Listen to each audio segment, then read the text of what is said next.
마주하기를 나는 소망한다. 여전히 내 앞에 할 일이 너무 많아. 아쉬운 그 시간을 살아라 살아내라.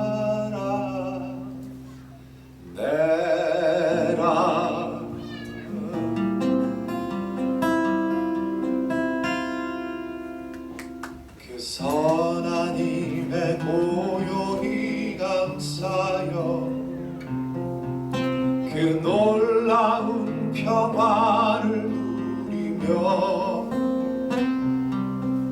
나 그대들과 함께 걸어가네. 나 그대들과 아내를 여네. 지나간 허물 어둠의 날들이 무겁게 내 영혼 짓눌러도 오 주여 우릴 외면치 마시고 약속의 구원을 이루소서. 그 선한 힘이 우릴 감싸시니 믿음으로 일어날 일 기대하네. 주 언제나 우리와 함께 계셔. 하루 또 하루가 늘 새로워. 주께서 밝히신 작은 촛불이 어둠을 헤치고 타오르네. 그 빛에 우리 모두 하나 되어 온누리에 비추게 하소서. 그 선한 힘이 우릴 감싸시니 믿음으로 일어날 일 기대하네. 주 언제나 우리와 함께 계셔. 하루 또 하루가 늘 새로워.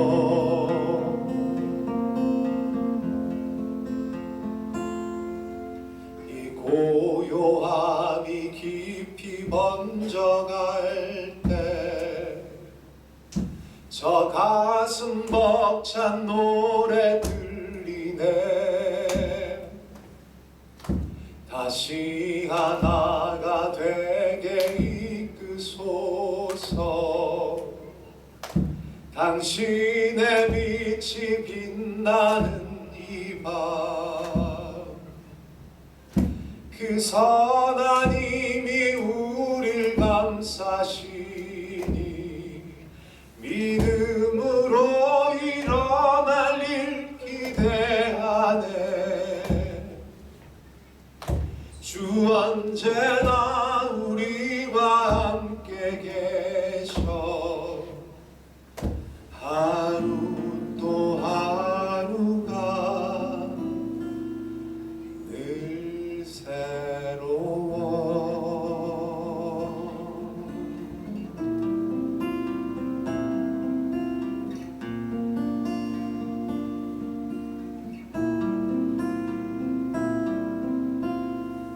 아멘.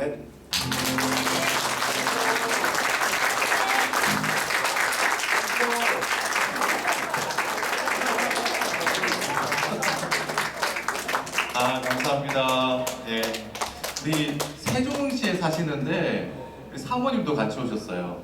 우리 사모님도 한번 일어나 주세요. 우리 두 분을 위해서 박수 한번 하십시다. 네, 귀한 참여 감사합니다. 이어서 바로 안지의 시간을 갖겠습니다. 이 장광 장로님 다 잘 아시죠? 예. 네. 제가 사실 장광 장로님에 대한 편견이 있었습니다. 선입견이 있었어요. 사실 존재감을 잘 몰랐을 때인데, 근데 분명한 존재감을 갖게 된 게 제가 미국에 있을 때 영화 한 편을 봤는데 그 영화가 도가니였어요. 그 도가니에 아마 장로님이 1인 2역이었죠.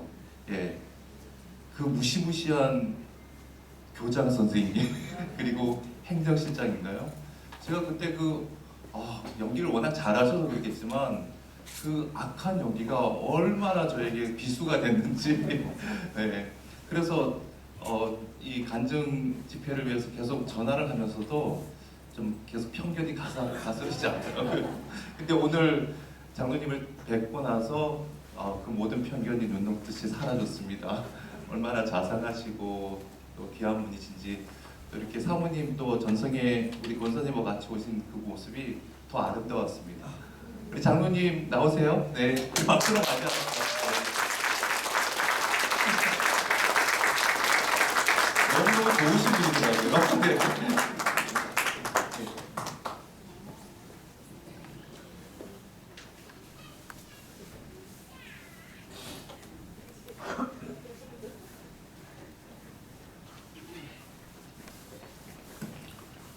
안녕하십니까. 반갑습니다.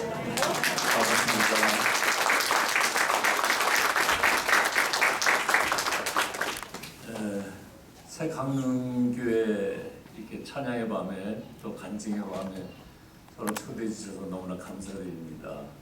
목사님 말씀하신 것처럼 제가 이미지가 굉장히 안 좋은데 저를 겪은 사람들은 또 굉장히 부드럽다고 해요. 근데 오늘 이렇게 찬양을 또 들으니까 역시 찬양의 힘이라는 게 얼마나 큰지 제 마음이 그냥 자 이렇게 사르르 녹는 것 같은, 여러분들도 포근한 마음 지금 가지셨죠? 네. 하여튼 참 찬양이라는 힘이 너무나 큰 것 같습니다. 오늘 제 간증하기 전에 잠깐 기도할게요. 하나님 감사합니다. 부족한 저를 새 강릉교회에 초대해 주셔서 저를 간증의 도구로 삼아 주시고 오늘 저를 통해서 또 분명 하나님을 만나시는 분이 있으리라고 믿습니다. 그런 섭리하에 주님이 저를 부르셨다고 믿습니다.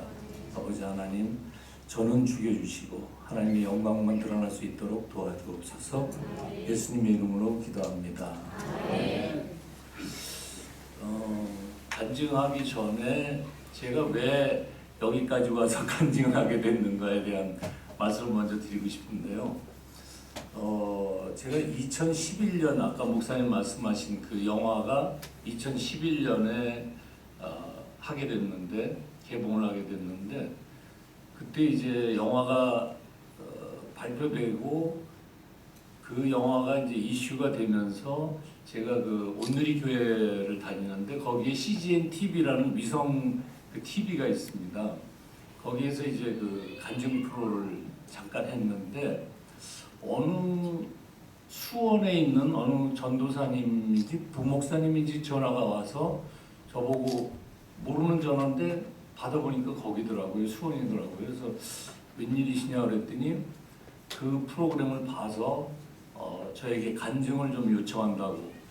근데 저 그때 당시에 뭐 십몇 년 전이니까 저 집사 때고 또 간증이라는 건 뭐 어마어마한 어떤 체험이 있고 그런 걸 경험한 분들이 할 거라고 생각을 해서 저는 감히 죄송하다고, 저는 믿음도 그렇게 안 되고 아직 뭐 간증할 만한 그런 능력이 안 된다고, 죄송하다고 그렇게 아주 고사를 정중하게 했습니다.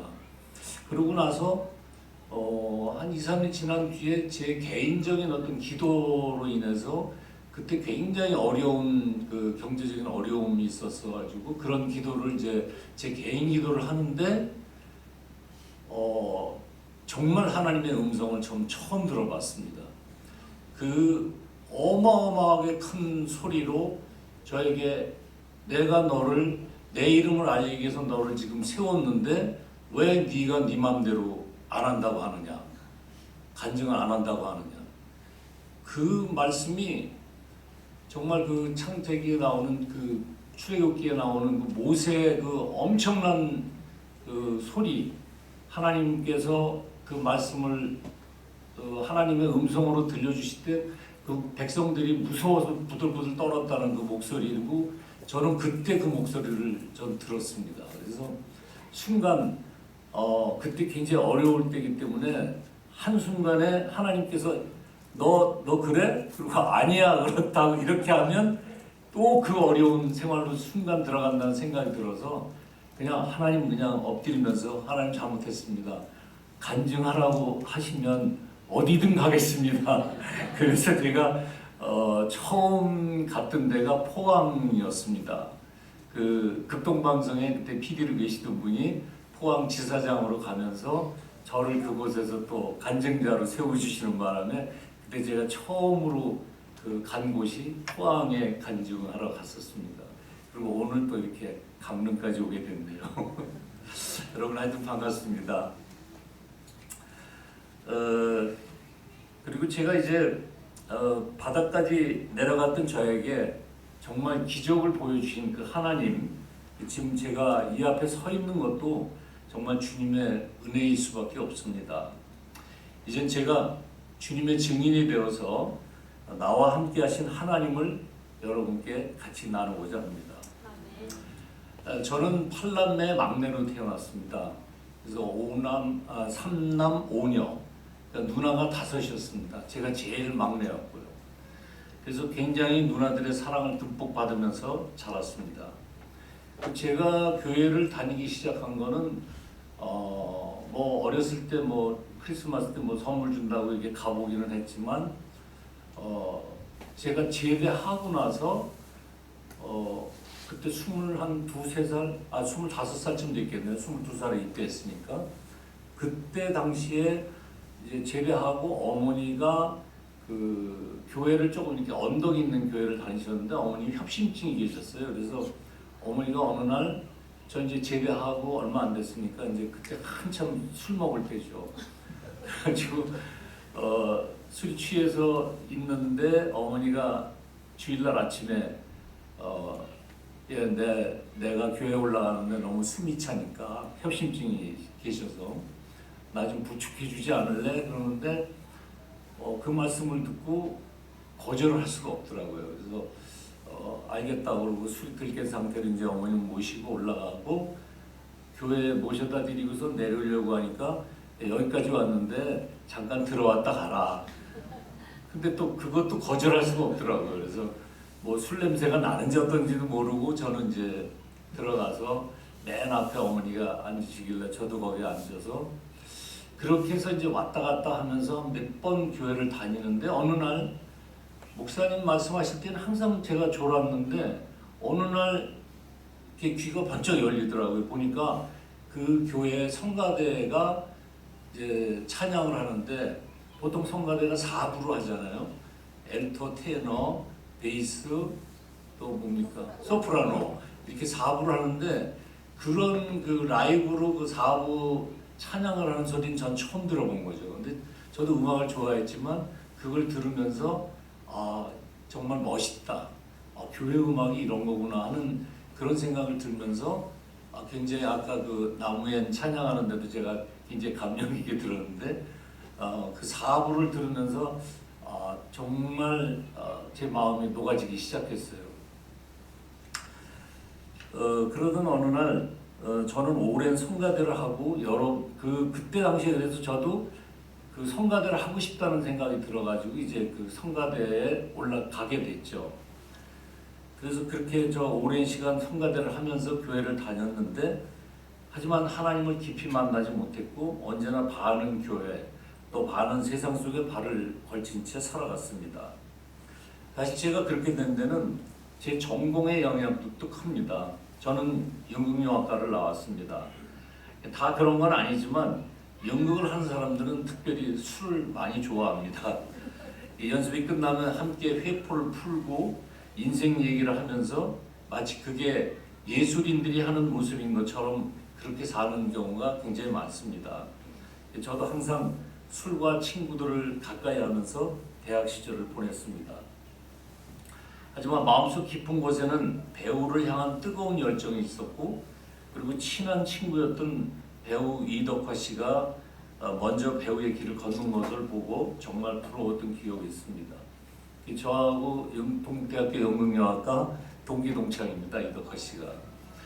그래서 군 전역 후에 성우 활동을 하고 있는 선배들과 연극을 같이 하게 됐는데, 그들의 발성과 대사 연기는 남달랐고 그것을 제대로 배워보고 싶어서 성우 시험을 보게 됐고, 그때부터 성우 생활을 시작하게 됐습니다. 사실 성우 일은 1, 2년만 하고 다시 연극을 하려고 했는데 중간에 결혼을 하게 돼서, 그때 당시에는 연극을 하면서 지금도 굉장히 어렵지만 연극하는 분들이 연극하면 거의 수입이 없었습니다. 그래서 결혼을 하고는 연극을 할 수가 없어서 이제 성우로 남게 됐죠. 그렇게 해서 현실의 벽에 부딪혀 배우에 대한 꿈은 가슴속에 묻게 됐고 30년의 시간을 성우로 보내게 됐습니다. 그러나 중간중간에 그 연극의 꿈이 있었기 때문에 한 4년에서 5년에 한 번씩은 이제 꼭 무대에 섰었던 그런 기억이 있습니다. 사실 그 성우 일을 하면서 돈은 제법 잘 벌었습니다. 남부럽지 않게 살았고, 그런데도 풀리지 않는 뭔가 답답함이 있었고, 그럴 때마다 계속해서 친구들과 어울리면서 술을 마셨습니다. 가족에게는 소홀한 남편, 그리고 자녀들에게는 무심한 아버지였죠. 그래서 아내의 권유로 교회 양육 프로그램도 받고 열심을 내봤지만 제 신앙은 크게 변하지 않았습니다. 그러던 와중에 무언가 진실하고 간절하게 생기면 하나님을 만날 수 있지 않을까 해서 BTTS라는 독수리 제자 훈련도 받게 됐습니다. 그 프로그램 중에 내적 치유라는 과목이 있었는데, 집행하시던 목사님께서 저를 보시고 어떻게 내면에 이렇게 상처가 없는 사람이 있을 수 있을까 하는 그런 말을 저에게 하셨습니다. 저는 누나들한테 사랑을 듬뿍 받고 자랐기 때문에 그런 상처를 몰랐죠. 그렇게 저는 특별한 상처도 없이 지내왔고, 또 그로 인해서 어떠한 뜨거움이나 간절함도 없이 그렇게 살아왔던 것 같습니다. 내적 치유 기도 시간에 자신의 상처를 치유하기 위해서 떼글떼글 구르면서 기도하는 사람들을 보며 어떻게 저렇게 처절하게 기도를 할 수 있을까? 그렇게 힘든 일이 있을까? 나에게도 저런 일이 생길 수 있을까? 하는 생각을 하면서 에이, 말도 안 돼 하는 그런 생각을 해봤습니다. 하지만 그건 저의 교만이었습니다. 저에게도 죽을 만큼 고통스러운 시간이 찾아왔습니다. 다시는 생각하기도 싫은 끔찍했던 한 8년여의 기간, 그것도 어려움을 극복할 힘이 남아있는 젊은 시절이 아닌 50대가 지난 나이에 말입니다. 남들은 준비된 노후를 누리며 편안히 살 생각을 할 그때 저는 어렵고 힘든 시간을 보내게 됐습니다. 믿었던 친한 후배에게 사기당한 것을 비롯해서 투자했던 모든 것들이 엄청난 이자 부담으로 돌아왔습니다. 거기에 엎친 데 덮친 격으로 IMF를 맞으며 외화 수입이 줄어들면서 성우일도 거의 없어지게 됐죠. 빚더미에 앉게 됐고 또 엄청난 이자와 빚 독촉에 숨을 쉴 수가 없었습니다. 짓눌려오는 압박감으로 그 충격으로 119에 2번이나 실려갔고 심장 시술까지 받게 됐습니다. 나중에 아내에게 들었지만 아내는 매일 눈물을 흘리며 자신의 목숨과 지금 현실에 처한 문제를 바꿔줄 수 있다면 바꿔달라고까지 그렇게 기도했다고 합니다. 그렇게 7, 8년의 시간을 불안과 고통 속에 보냈습니다. 해결의 실마리는 전혀 보이질 않았습니다. 집을 차압하겠다는 독촉은 끊이지 않았고 감당할 수 없는 이자를 내야 하는 매달 20일이 다가오면 잠을 이룰 수가 없었습니다. 이 고통의 시간, 제가 할 수 있는 것이라고는 모든 걸 다 내려놓고 오직 하나님께 매달리는 것뿐이었습니다. 그 어설프게 믿음을 가졌다고 생각했지만 그래도 그 믿음의 뿌리가 콩나물에 물 주듯이 저에게 자랐던 모양입니다. 그래서 이런 상황에서 기도할 수밖에 없다. 하나님께 매달리는 것밖에 방법이 없다. 그런 생각을 했던 것 같아요. 우리 가정은 어떠한 어려움이 있어도 하나님만은 절대 떠나지 말아야 한다고 다짐했습니다. 매일매일 아내와 손잡고 눈물을 흘리며 새벽 기도를 하고 시간만 나면 기도원에 갔습니다. 교회에서 또 성경 일독 학교를 하며 매일 하루에 몇 시간씩 성경을 읽으면서 주님께 매달렸습니다. 여러분 성경 말씀이 꿀같이 달다는 말씀 들어보셨죠? 그런 고통에 있을 때 읽는 그 성경의 말씀은 정말 꿀 같았습니다. 어떻게 한 구절 한 구절이 전부 저에게 해주시는 말씀 같더라고요. 그러니까 처음에 그냥 성경을 읽어야 된다 해서 읽으면 한 장, 두 장 읽다 보면 눈이 스푸시 이제 졸음이 오잖아요. 근데 그렇게 어려운 상황에 처해서 성경을 읽으니까 그 말씀이 전부 저에게 해주시는 말씀 같아요. 그래서 정말 꿀 같더라고요. 그때 그 꿀이라는 것을 처음 느껴봤습니다. 성경을 읽는 동안에는 모든 그 고통을 잊을 수 있기 때문에 그래서 그렇게 성경을 몇 시간씩 읽을 수가 있었던 것 같아요. 그리고 그래서 이제 한 걸음 더 나아가서 사복음서를 직접 손으로 쓰게 됐는데 이것에 얽힌 일화가 있습니다. 어느 날 밤 제가 사복음서를 쓰다가 그 노트를 거실에 펼쳐놓고 잠이 들었습니다.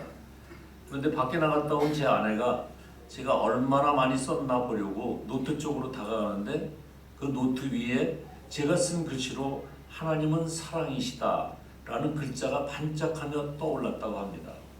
너무 놀라서 가까이 가서 보니 그 글씨가 빛처럼 반짝이며 명확하게 보였다고 합니다. 그 자리에서 아내는 무릎을 꿇고 하나님께 감사 기도를 드렸는데 다음날 아침에 일어나서 다시 노트를 보니 그 글씨가 없는 것이었습니다. 제가 쓴 노트를 다 뒤져봐도 그런 글자는 없었습니다. 이것은 하나님의 음성이었습니다. 하나님께서는 숨이 넘어갈 것 같은 고통스러운 시간에 하나님은 사랑이시다라는 메시지를 통해 우리 가정에 희망을 주셨던 겁니다. 고난이 축복이라는 말이 있습니다. 저희 가정에 찾아온 가장 큰 축복, 그건 가족이 하나 되었다는 겁니다. 각자 일에 바빠서 대화가 끊겼던 가족이 이 어려움을 겪으며 대화가 많아졌고 서로를 위해 진심으로 기도해주고 사랑하게 됐습니다. 어느 날 가정 예배를 드리는데 제가 이런 고백을 했던 기억이 납니다. 이 고난의 시간이 너무나 감사하다.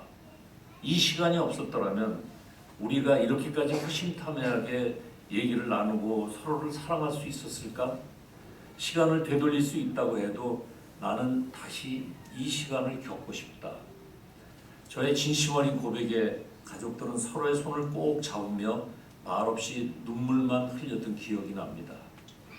그리고 또 한 가지 감사한 건 어려운 상황 속에서도 주님의 일을 할 수 있었다는 것입니다. 정신적으로나 경제적으로 아무것도 할 수 없던 그때 저에게 다락방장과 구역장을 맡아달라는 요청이 있었습니다. 모든 에너지가 고갈된 상태라 자신이 없었지만 기도하며 순종했고 그 이후에도 주차공사와 예배 안내를 비롯해 제가 필요하다고 하는 곳이면 어느 곳이든 달려가서 봉사를 하겠습니다. 그리고 봉사를 하며 그 안에서 받은 은혜가 정말 컸습니다. 특히 저희 교회는 밤 9시 예배가 있는데요. 그 9시 예배의 안내를 맡은 때가 떠오릅니다. 다른 예배와 달랐던 건 아침이나 오후 예배보다 지쳐있는 성도들이 많았다는 것입니다.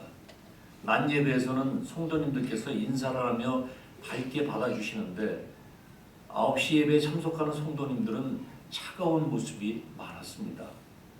처음엔 이유를 모르다가 9시 예배를 계속 섬기면서 알게 됐습니다. 외롭고 삶의 어려움 속에 있는 분들이 많다는 것은 말이죠. 교회를 갈까 말까 계속 고민하다가 밤늦게야 찾아와서 하염없이 우는 분들이 많이 있다는 것을 보게 됐습니다. 기도 시간에는 뜨거운 눈물이 있었고 예배가 끝나고 갈 때 달라진 성도들의 표정을 보며 저도 회복할 수 있다는 희망이 생기기 시작했습니다. 하지만 교회 안에 있을 때 뜨거워지는 믿음과는 달리 일상으로 돌아오면 다시 현실이 보이고 마음이 또 약해졌습니다. 성호일도 거의 없고 집에만 있었던 것이 몇 년이었습니다. 모든 자존심을 내려놓고 트럭 운전면허를 땄습니다. 하루 동안 지방으로 운전하고 배달해서 벌 수 있는 돈은 하루 8만 원 남짓. 그것도 일이 들어올 때만 할 수 있는 그런 것이었습니다. 예전에 벌던 일을 생각하면 말이 안 되는 것이었지만 살기 위해 그리고 가족들을 위해 모든 것을 내려놨습니다. 그런데 그것도 차를 사야 되는데 그때 당시에 정말 가정적으로 너무 어려워서 그 중고차 구입하는 돈을 마련할 수가 없었습니다. 그래서 그 비용이 없어서 정말 차에 필 망설이고 있었죠. 그러다가 2011년 새해 첫 새벽 기도, 저희 교회는 새해가 되면 40일 새벽 기도를 하거든요. 그 새벽 기도 때 한 치 앞도 보이지 않던 우리 가족은 그 새벽 기도에 눈물로 매달렸습니다. 그래서 맨 앞자리에 제가 앉고 아내가 앉고 제가 가운데 앉고 딸이 앉고 아내가 앉고 이렇게 셋이 나란히 맨 앞에서 아주 정말 절실하게 기도했었죠. 그러다가 당시 그때 설교를 하셨던 하용정 목사님께서 우리 남편들 앞으로의 10년이 최고의 전성기가 되게 해주세요 하고 기도하라는 제목을 주셨습니다. 그 순간 눈이 번쩍 뜨였습니다. 아내와 딸은 제 머리에 손을 얹고 눈물로 기도했습니다. 우리 아빠, 우리 남편 앞으로의 10년 아니 20년이 최고의 전성기가 되게 해주세요 하고 그 기도 시간에 평소와는 다른 뭔지 모를 뜨거움을 느꼈고 주체할 수 없는 눈물에 당황했습니다. 하지만 현실을 바라보면 그 기도 제목은 말이 안 되는 것이었습니다. 그때 제 나이가 59이었습니다. 이제 현직에서 물러나 아무 기대도 할 수 없는 나이인데 앞으로의 10년, 20년이 최고의 전성기가 되게 해달라니요. 몇 년째 집에서 놀고 있는 저의 모습을 보면 있을 수가 없는 일이었습니다. 하지만 그날부터 저희 가족은 포기하지 않고 그 기도 제목을 붙잡고 기도하기 시작했습니다. 빌립보서 4장 6절 7절 말씀에 아무것도 염려하지 말고 오직 모든 일에 기도와 간구로 여러분이 구할 것을 하나님께 감사함으로 아뢰십시오. 그리하면 모든 생각을 뛰어넘는 하나님의 평강이 그리스도 예수 안에서 여러분의 마음과 생각을 지켜주실 것입니다. 이 기도 제목을 붙잡고 계속 기도했습니다. 그렇게 간절히 기도하는 그 40일 새벽 기도 기간에 한 통의 전화가 걸려왔습니다. 영화 오디션을 보러 오라는 것이었습니다. 새해 새벽 기도 기간에 받은 그 오디션 전화, 바로 아까 목사님 말씀하셨던 전국을 뒤흔들었던 영화 도가니였습니다.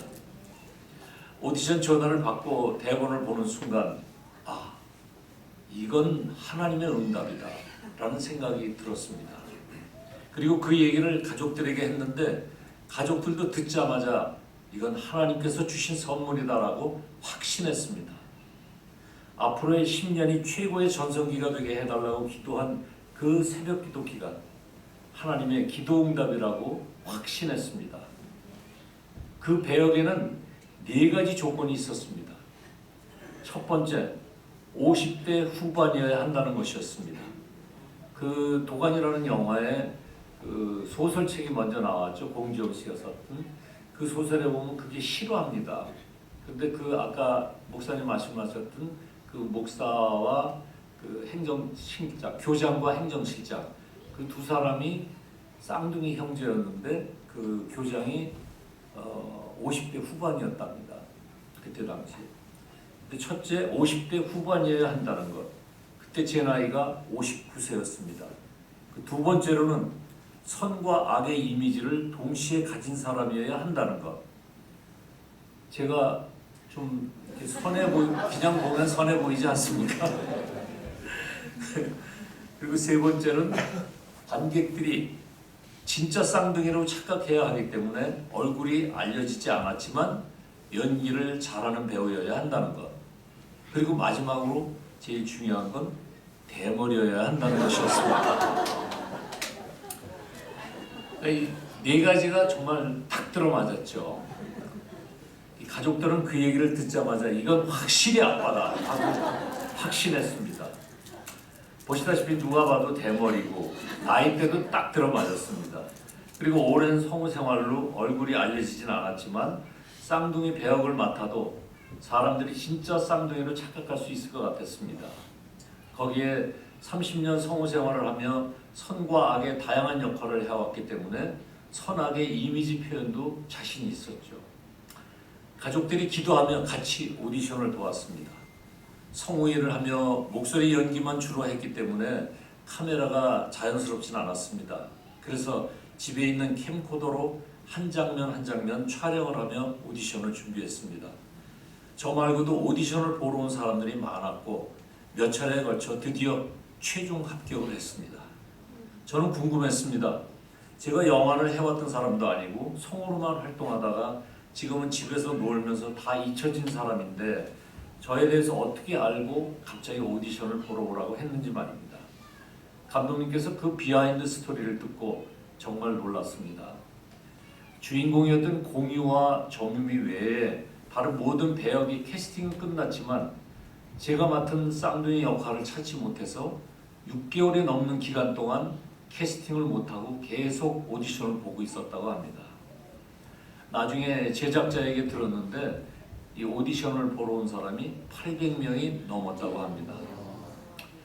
하지만 만족할 만한 사람을 찾지 못했고 그러다가 우연찮게 제가 예전에 찍어놓은 사진과 프로필을 보고 이 사람이다 하고 확신을 했다고 합니다. 그 사진, 저의 아이가 오래전 집에서 찍어준 사진입니다. 대학 시절부터 배우의 꿈을 버리지 못했던 저를 안타깝게 생각해서 독립영화라도 지원해서 해보면 어떻겠나 해서 찍어줬던 겁니다. 당시 생활이 어려웠기 때문에 제대로 찍은 프로필 사진도 아니었고 그냥 장난처럼 집에서 이리저리 포즈를 잡고 찍었던 그 사진, 바로 그 사진이었습니다. 근데 800명의 오디션을 봤는데요. 그때 당시에 촬영할 때 이제 한 3회차 촬영을 했었을 때죠. 근데 감독하고 제작자와 또 조 감독 이렇게 모여서 셋이서 이렇게 얘기를 나누고 있는데 무슨 말인지 저는 몰랐어요. 영화를 처음 하는 거였기 때문에. 그래서 가만히 듣다 보니까 이게 뭐 150? 뭐 이런 식으로 서로 얘기를 하더라고요. 그래서 그게 뭔가 보니까 100만이 들면 괜찮은 거고 영화가 관객이 150만이 들면 대박이다. 이제 그런 얘기들을 나누고 있었던 거죠. 그래서 가만히 듣다가 제가 아닙니다. 이건 무조건 대박 납니다. 에? 이건 그런 영화가 아니고 이건 저 사회 고발하는 영화고 좀 어두운 영화고 또 19금이 되는 영화고 이러기 때문에 이건 그렇게 대박이 날 영화가 아닙니다. 아닙니다. 이건 무조건 대박 납니다. 아니라고요. 이건 그렇게 그런 영화가 아니라고요. 감독이랑 제작자가 오히려 그분들이 그러는 거예요. 아니라고. 이건 무조건 대박 난다고 그랬더니 나는 영화를 처음 한다는 걸 그분들이 아는데 당신이 뭘 아느냐는 식으로 저한테 그러더라고요. 그래서 아니 그게 아니라니까요. 막. 그래서 아니 무조건 대박 난다고요. 왜 그러냐고 나보고 물어봐요. 그래서 이건 제가 이 영화를 하나님이 저를 이 영화 시켰기 때문에 이건 무조건 대박 납니다. 제가 그랬더니 너무 어처구니 없는 얼굴로 쳐다보더라고요. 근데 이게 보통 100에서 150이면 대박이라고 얘기했는데 470만이 들었습니다. 이게 뉴스에 정말 매일매일 그때 당시에 아침, 점심, 저녁, 자정까지 뉴스마다 나오는데 그때 제 얼굴이 계속 나오는 거죠. 하여튼 정말 어마어마한 지금으로 치면 1000만 관객이 되는 영화였던 겁니다. 하나님의 계획은 정말 섬세하십니다. 영화 도가니를 만나게 하시려고 성우로 30년을 준비시켜주셨고 이 고난의 시간들을 통해 하나님만 바라보게 하셨으며 나를 통해 그 사진을 찍게 하셨고 하나님의 완벽한 타이밍, 그 새벽 기도 기간에 그 사진과 프로필을 감독님께 보냈던 것입니다. 사실 저에게는 하나님의 섬세한 계획하면 떠오르는 웃지 못할 에피소드가 하나 있습니다. 바로 저의 오랜 컴플렉스 대머리에 관한 것입니다. 20대 후반부터 머리에 좋다는 것은 안 해본 게 없습니다. 앞에서 말씀드렸던 것처럼 과거에 술을 많이 마셨는데 아무리 인서불상이 돼서 집에 오더라도 발모제는 꼭 바르고 잘 정도였습니다. 남들에게 내색은 안 했지만 수치 없는 머리가 언제나 콤플렉스였습니다. 하지만 이 모든 것도 하나님의 계획이셨던 것입니다. 이 대머리 덕분에 영화 도가니에서 쌍둥이 교장 선생님 역할로 출연할 수 있었고 영화 26년에서 주인공 격인 전두환 역할까지 맡게 됐습니다. 머리 덕분에 저의 오랜 꿈이었던 배우가 될 수 있었던 것이죠. 하나님은 이 모든 것을 섬세하게 계획하고 계셨고 그렇기에 제가 수치 많아지는 것을 허락하지 않으셨던 것 같습니다. 사실 몇 년 전 힘들어하는 저를 보며 딸이 조용히 통장을 내민 적이 있었습니다. 아빠 기운 내시라고요. 그동안 모아둔 돈을 털어서 제 머리를 심어주겠다는 것이었습니다. 그래서 병원 상담을 받고 다음날 예약을 하기로 했었습니다. 그런데 그날 밤 왠지 잠이 안 와서 혼자 자정 뉴스를 보고 있는데 눈에 번쩍 띄는 소식, 바로 대머리 특효약이 나온다는 뉴스였습니다. 기존 약과는 다른 어느 대학에서 발명한 탁월한 발모제가 곧 나온다는 뉴스를 듣고 예약을 취소했습니다. 하지만 몇 년이 지난 지금도 그런 약은 나오지 않았습니다. 또 그런 뉴스도 다시는 볼 수가 없었습니다. 평소에는 볼 수 없었던 발모제 뉴스를 머리 심기로 한 전날에 보게 하신 하나님. 그때 머리를 심었다면 영화 도가니를 찍을 수도 없었고 지금의 저도 없었겠죠. 이렇게 하나님의 섬세하신 계획에 따라 저는 영화 촬영을 하게 됐습니다. 촬영은 쉽지 않았습니다. 가뜩이나 영화가 처음인데다가 성격이 정반대인 쌍둥이 1인 2역의 연기를 해야 했기 때문입니다. 다르게 표현한다고 하는데도 자꾸 두 인물이 비슷하다는 얘기가 나왔습니다. 거기에 몸에 밴 성우의 말투 때문에 감독님께 지적을 받기도 했습니다.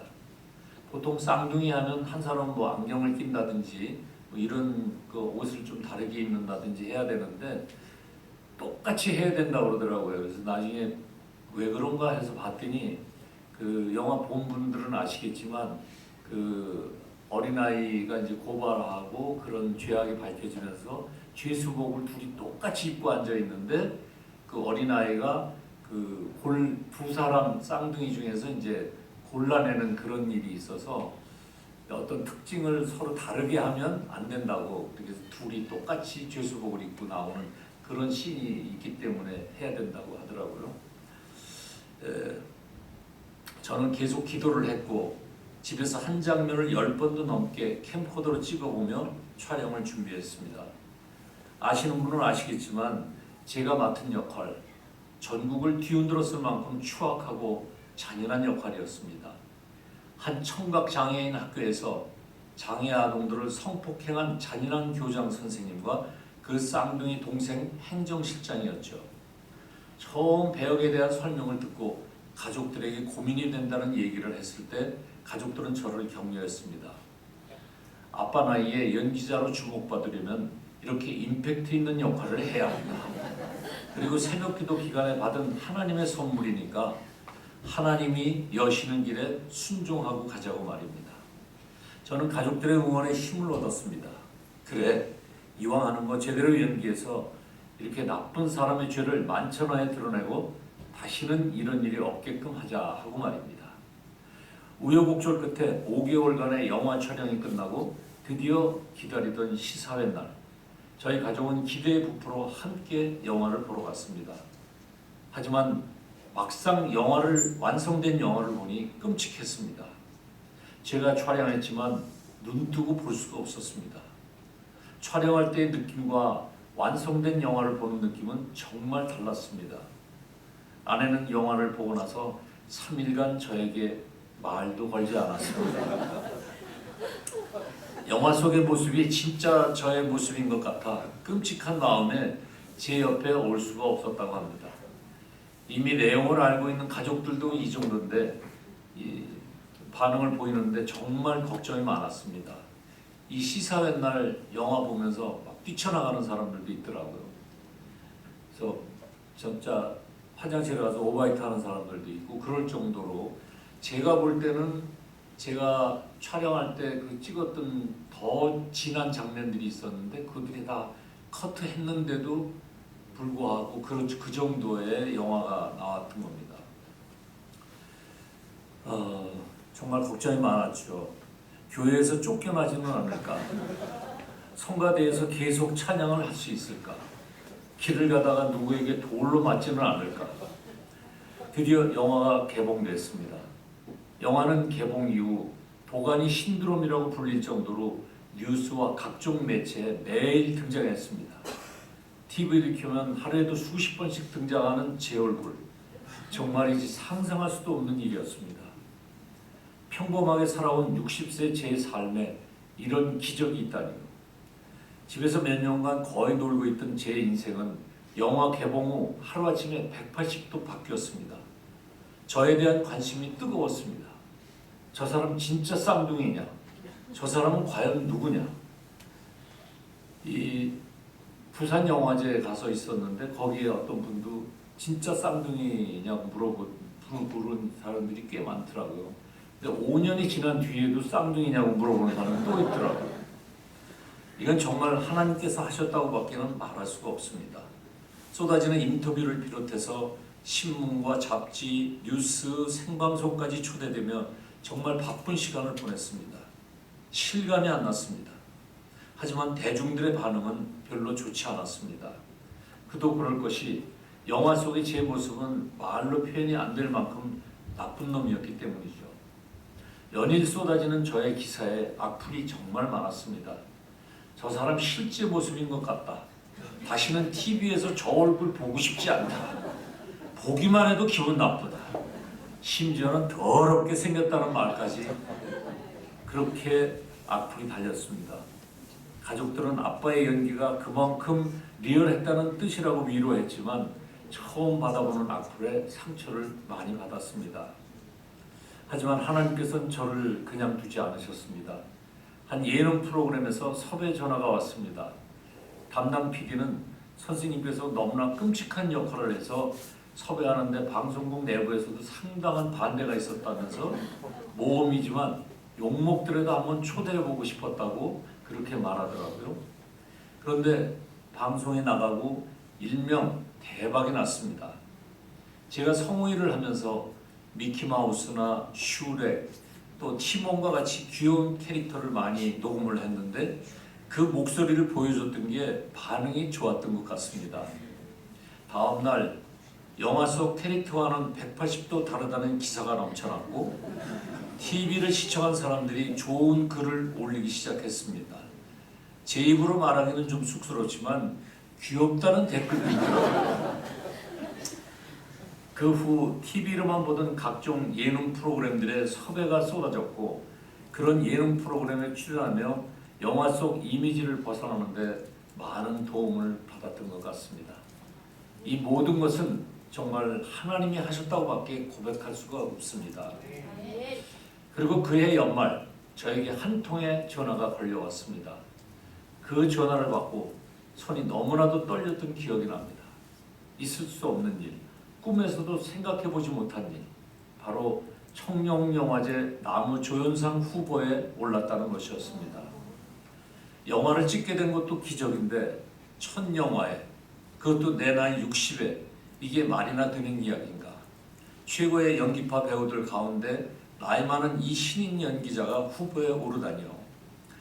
하지만 설레는 마음도 잠시 저는 당황했습니다. 며칠 남지 않은 청룡영화제에 과연 무슨 옷을 입고 나가야 할까? 인터넷을 뒤져 청룡영화제 사진들을 검색해봤습니다. 기라성 같은 배우들이 포토존에서 찍은 사진들, 하나같이 삐까번쩍한 양복, 정말 비싸고 멋져 보이더라고요. 당황한 저는 집에 있는 모든 양복을 다 꺼내 입어봤습니다. 이건 너무 낡았고, 이건 너무 짧고, 이건 너무 크고, 어떤 것도 제대로 된 것이 없었습니다. 10여 년간 양복을 구입할 수가 없었으니까요. 하지만 비싼 양복을 구입할 수도 없는 형편이었습니다. 그렇게 걱정만 하다가 결국 청룡영화제 전날까지 의상을 정하지 못했는데 급하게 아울렛에서 하나님의 도우심으로 80% 세일하는 양복을 저렴하게 구입하게 됐습니다. 나중에 포토월에 서 있는 제 사진을 보니까 제 양복도 검은 양복이니까 쓸만해 보이더라고요. 영화제에 가니 정말 신기했습니다. 레드카펫이라는 것을 처음 밟고 들어가는데 어두운 데서 갑자기 수백 대의 카메라가 번쩍번쩍 하더라고요. 여기저기서 이쪽 봐달라 저쪽 봐달라 돌아봐달라 소리치는데 머리가 띵하고 정신이 하나도 없었습니다. 가끔 레드카펫을 밟다가 레드카펫을 걷다가 넘어지는 배우들이 있습니다. 그 배우들 다 이해가 되더라고요. 도착해보니 TV에서 영화에서만 보던 장동건, 김혜수, 이병헌 씨 같은 유명한 배우들이 다 모여 있었습니다. 몇몇 배우들은 영화를 잘 봤다며 저에게 와서 인사를 하는데 어색하고 정말 쑥스럽더라고요. 거기에 또 하나 놀란 건 저 빼고 모든 배우들의 얼굴이 다 주먹만한 것이었습니다. 저희 이렇게 큰 얼굴로 영화 배우가 돼서 이 자리에 있는 게 정말 하나님의 기적이구나 하는 그런 생각이 들었습니다. 다른 배우들은 서로 얘기를 나누며 친해 보였는데 저는 말을 걸 사람도 없고 괜히 어색한 마음에 휴대폰만 만지작거리다가 저녁도 굶었던 기억이 납니다. 생방송으로 진행된 청룡영화제. 잔뜩 긴장한 제 얼굴이 생방송을 탔습니다. 표정 관리가 안 되더라고요. 사실 혹시나 하는 마음에 이 모든 것은 하나님께서 하셨습니다 라는 내용의 수상소감도 연습해 갔습니다. 그것도 양복에 나비 넥타이까지 메고 다 차려입고 캠코더로 찍어보면서 말이죠. 청룡영화제가 진행되는 2시간 내내 혹시 까먹을까봐 속으로 계속 수상소감만 되뇌이고 있었습니다. 결과적으로는 유승용 씨가 상을 받게 됐지만 제가 그 후보 자리에 앉아 있었던 자체가 기적이라고 생각합니다. 그 이후에도 드라마도 찍고 영화 촬영을 하며 제가 얼마나 부족한 사람인지를 깊이 깨닫게 됐습니다. 나무조연상 후보까지 올라갔던 사람이 드라마에서 긴 대사를 잘 외우지 못해서 수없이 NG를 낸 적도 있고 바짝 긴장한 탓에 얼굴이 벌개져서 방송에 나간 적도 있었습니다. 제 실력을 보면 후보에 오른 자체도 부끄럽고 이 모든 것은 그저 하나님께서 하셨다는 것을 다시 한번 고백할 수밖에 없습니다. 그런 저에게 하나님께서는 그 다음 해에도 광해 왕이 된 남자라는 영화를 통해 1200만이 넘는 관객을 동원해서 시키셨고 그해 연이어 청룡영화제 나무조연상 후보에 2번째 오르게 됐습니다. 제 능력으로는 말도 안 되는 일이었습니다. 어느 날 촬영장에서 영화배우 정재영 씨와 같이 촬영을 할 때였는데 그분이 이렇게 말씀하시더라고요. 지금 영화관에 장광선배가 나오는 작품이 동시에 4작품이나 개봉했는데 여태까지 한 배우가의 작품이 한 달에 4편이나 개봉한 적은 한 번도 없었다며 요즘 최고의 전성기인 것 같다라고 말이죠. 그리고 저처럼 60대에 연기하는 배우들은 거의 젊었을 때부터 꾸준히 해온 사람들인데 저처럼 전혀 모르던 사람이 갑자기 튀어나와서 이렇게 활발한 활동을 한 적은 한 번도 없었다고 말이죠. 그 얘기를 들으며 또 한 번 이 모든 게 하나님께서 하신 것임을 고백하며 감사 기도를 드렸습니다.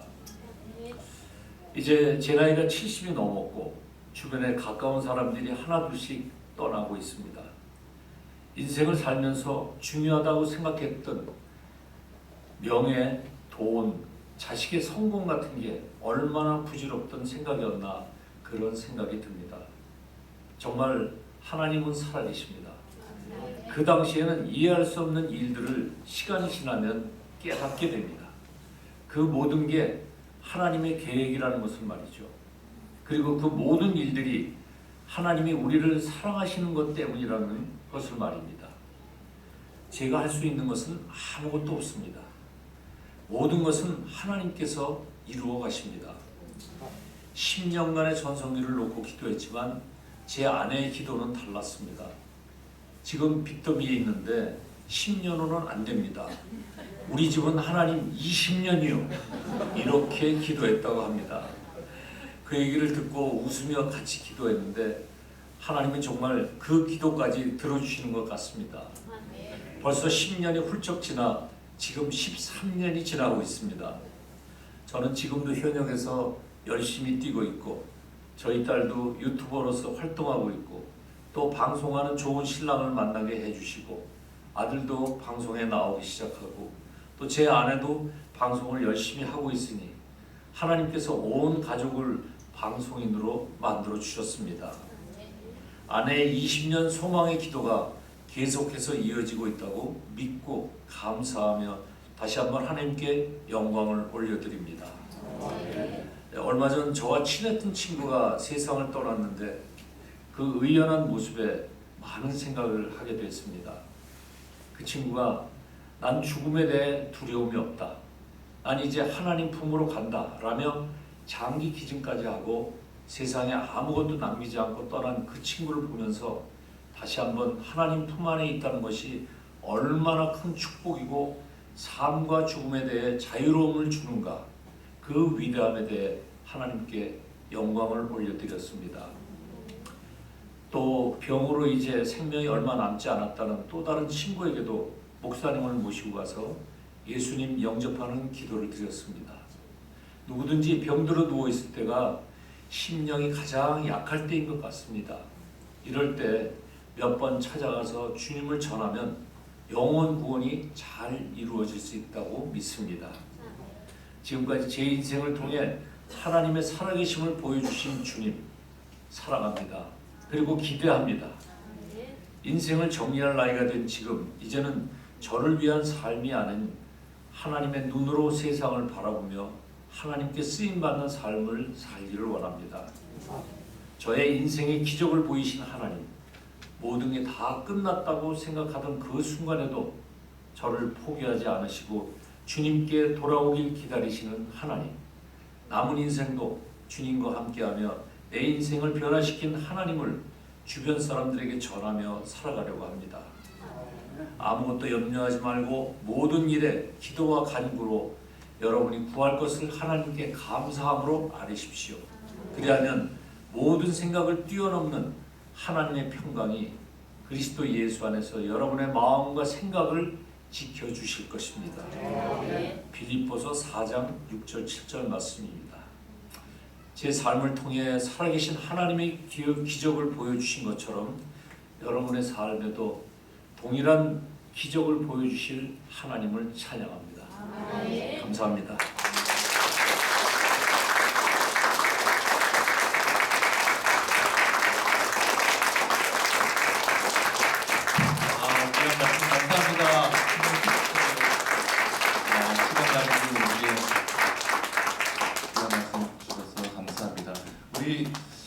우리 장로님 이렇게 있기까지는 우리 권사님의 기도가 너무 컸던 것 같아요.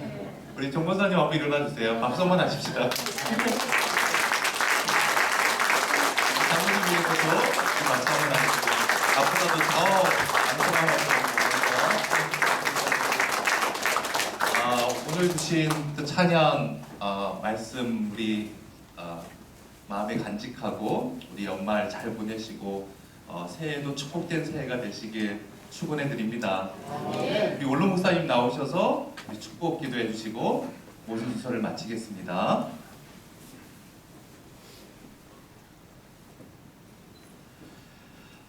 사랑의 하나님, 한 해가 저물어가는 이 세모, 이 소중한 시기에 들려오는 소식마다 우리의 마음을 무겁게 하고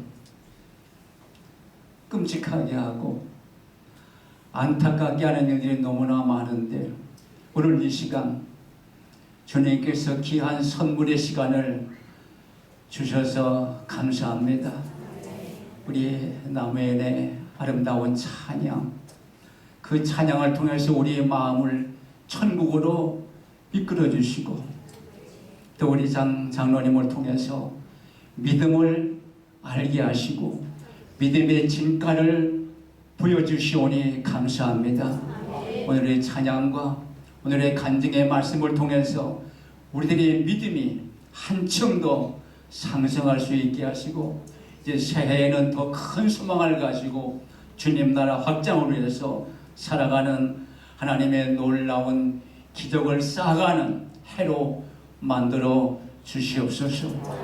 와서 이게 소개해 주신 이 먼 길을 찾아오신 이 두 분 또 가족들 위해 하나님의 놀라운 축복과 이끄심이 함께 하셔서 저들의 발걸음 위에 하나님의 큰 일이 함께 하시고 하늘나라 확장을 위해서 더 큰 일을 감당케 하여 주옵소서.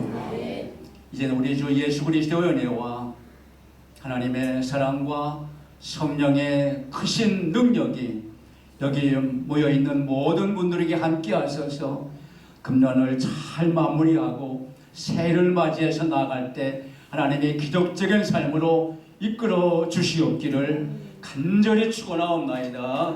아멘.